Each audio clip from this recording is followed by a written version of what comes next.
Welcome to Crosscut Now, the show that takes you beyond the breaking news and goes deeper on the issues you care about and brings awareness to untold stories affecting communities. In today's episode, we talk with playwright Andrew Creech to learn more about his latest production.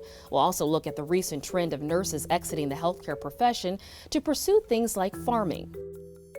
And workers in some Washington cities could see more money in their pockets as a new minimum wage increase could be around the corner. I'm Paris Jackson. Today we're talking about the arts, fall arts. If you love the world of arts and culture, fall arts season is the best time of year. This is when the Seattle art scene reveals new lineups showcasing what's upcoming from museums, theaters, and art spaces.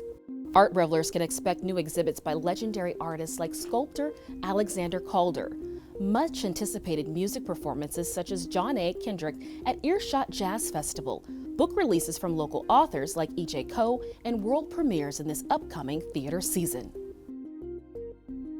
Taproot Theater in Greenwood is where we find Crosscut, arts and culture editor-at-large Brandon Davis, who's behind the scenes with a local playwright, Andrew Creech, exploring his new play about Black cowboys.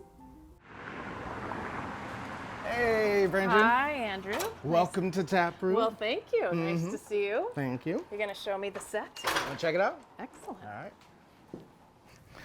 Got to do my grand entrance. Yes. Here we are on stage. Welcome. Welcome Thank to you. Taproot. Yeah, this is the set. Yeah. We are in Taproot in Greenwood, but we're transporting you to Texas, like Central Texas, 1884. It's still under construction, of course, right? This is a little modern. Not part of the play? Yeah. But do you want to go backstage? I Check it out? absolutely do. Okay. Yes. All Let's right. check it out. Yep. So this is the rehearsal room, right? Okay. So welcome. I don't think a lot of people don't really get to see this. No, I'm but thrilled. This is the set. A stage manager comes through and literally like measures and tapes out the entire set. But how fun to move to 3D after this. The name of the play, it's Last Drive to Dodge. It's an American play, but at its heart, it's a love story. It's about Roe and Prophet, two Black people who work on a ranch, a cattle ranch in 1884 Texas. And it is their story of figuring out how to get off of that ranch and how to create a new future for themselves. Went into town last night, had the blacksmith make me up my own brand.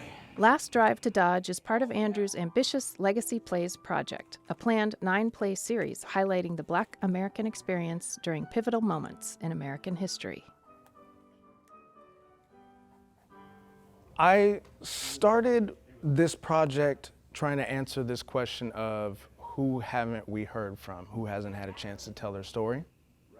There's been some research recently that has shown that 1 out of every 4 cowboys was Black, and yet we don't really see that in the kind of cultural awareness around the American frontier. But it is relevant to right now, no matter where you are, right? Some of the themes you're touching on race, you're touching on class issues, you're touching on gender. Yep. So exactly, there's a lot. There's a lot in this play. There's so much. I'm not going to stand here and let you make me feel awful about my choices. I came back on my own volition. So most of Last Drive to Dodge is pretty realistic, but there are a few surreal aspects to it. And without spoiling anything, I just wondered, as a writer, how do you convince the audience, that the surreal parts are actually happening? To me, that answer depends on the audience. I'm always looking for what's the impossible thing? What's the surreal? What's the magical that can elevate that and make it theatrical? During the technical rehearsal, the cast and crew brought the theatricality to life through music, lighting, and the insight of director Valerie Curtis Newton. I just want it to be sort of more seamless. It's always amazing being in the room because while I'm sitting there listening to my play, Val will also just drop some gold nugget that I'd be like, okay, wait, let me just, you said what now? Okay, let's, save that for later. So you're about a week away from opening. How are you feeling? What are you excited about for for you, for the actors, and for the audience? I feel a lot about it.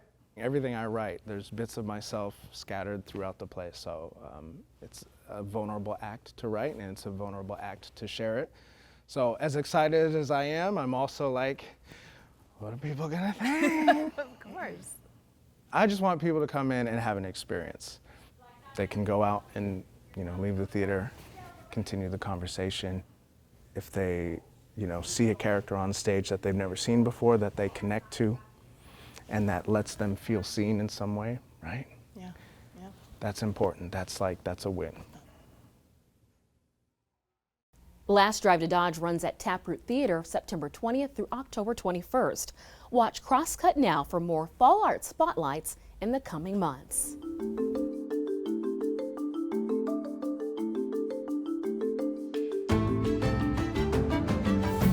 From farming to coding, Washington nurses are leaving healthcare for new professions. We explore what's causing the exodus from the medical field. A mass exodus of nurses leaving healthcare is leading to a national staffing shortage, exacerbated by the COVID-19 pandemic, while underlying root causes long preceded. Nurses who once loved the profession are now opting for different careers to forego the burnout and stress rigors in the healthcare industry. In April, Governor Jay Inslee signed a safe staffing bill into law. The regulations establish new staffing ratio requirements and financial penalties for organizations that violate them. Some nurses who talk with Crosscut feel the pay is not where it should be.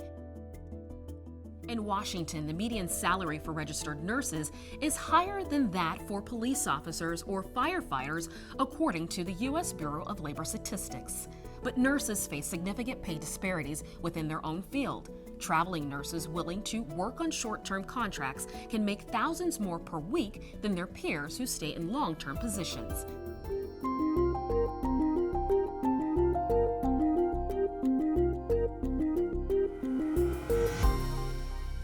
More cities in Washington could lead the nation with the highest minimum wages. We'll let you know what county is considering a wage increase. A minimum wage increase could be coming for unincorporated King County. The King County Council is considering raising the minimum wage to $19 an hour. The legislation introduced by Councilmember Gurmai Zahilai would make the rate for parts of King County among the nation's highest. The proposed minimum wage would cover businesses in areas outside any city limits, so it wouldn't include Seattle, Bellevue, Redmond, Renton, or other cities. But it would cover areas such as Skyway, White Center, Vashon Island, and Bear Creek. Zahilai tells Crosscut the ordinance would go through a public workshopping process before the county council would be asked to vote. King County has already been at the center for the push to raise the minimum wage. Several cities in the county, including Seattle, already have a minimum wage higher than the state minimum wage of $15.74 an hour. The city of SeaTac has one of the highest in the country at $19.06 an hour. I'm Paris Jackson. Thank you for joining us on Crosscut Now, your destination for nonprofit Northwest news. Go to crosscut.com for more.